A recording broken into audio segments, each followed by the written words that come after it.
Deirdre with TORWars.com, and I am here at the Republic of Pie in North Hollywood, California, with Jennifer Hale. How you doing? Hello, everyone. I'm doing great. How are you? I'm doing great. Well, yeah, I mean, I have my tea, I have my iPad.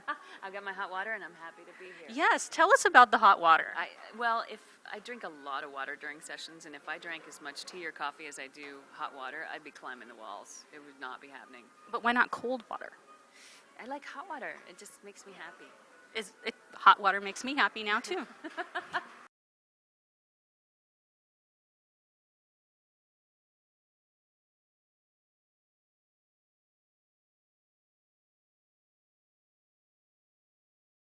Yeah. How do you like working with BioWare? Oh, I love it. I mean, between Old Republic and Mass Effect 3, it's just I love them. Just the research and the detail and their commitment to raising the bar, really, is so much fun to be a part of. That's awesome. Now, it wasn't just Mass Effect 3. It's Mass Effect 2 and 1 as well. Yes. Come on, don't sell yourself short. No, it's 1, 2, and 3. Yeah. And a little bit of DLC in between.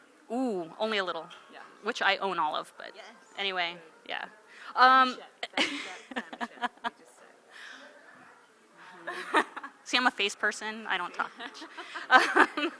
So, you are the voice behind a legacy, essentially, in Star Wars. So, how does that make you feel? I mean, you're great. I am my own Great granddaughter. Yeah. How did that work out? I am my own grandma. Whoa. No, don't do that. No. Ew, no. I'm my own granddaughter. I like that better. Yeah, there you go. It's cool. It's very cool because, I don't know, I find those stories, they're iconic, of course. I mean, obviously. And it's just really great to be a part of it. It's awesome. It's super cool. It doesn't get better. Now, speaking of stories, do you ever have to call the writers and say, hey, this is much better written than well spoken? There are moments. I can tell by the look on your face.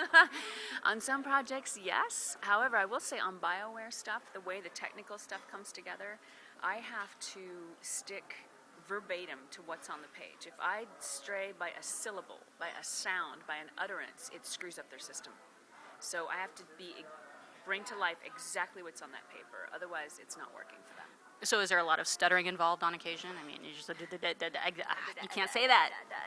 Nope. I must make it work. That's my job, is to create if I see any kind of breakdown in the bridge between what's on the page and what feels right to me, I have to close that gap myself. I have to make that fly. That sounds like a challenge, actually. Can be. Can be. Can you elaborate? Or give us an example? Yeah, I mean, the most sort of basic example is the lack of contractions on occasion. You know, we will be there soon, you know, versus we'll be there soon. It doesn't often get written in that way, but occasionally it comes through because, especially in something like Old Republic, you're covering dialogue from male trooper, female trooper, male Jedi, female Jedi, and we might all say the same thing, but we have different ways of saying it, but we have to use the exact same letters. You know, not even words, but letters to make it land correctly. So that's just my job. You know, and make it work. How do you do that? What do you do? Is there a process inside yourself that really gets into that character? Yeah, there's certain circumstances where you won't contract. Like, say there's ambient noise when you're talking to somebody. And we'll be there soon. What?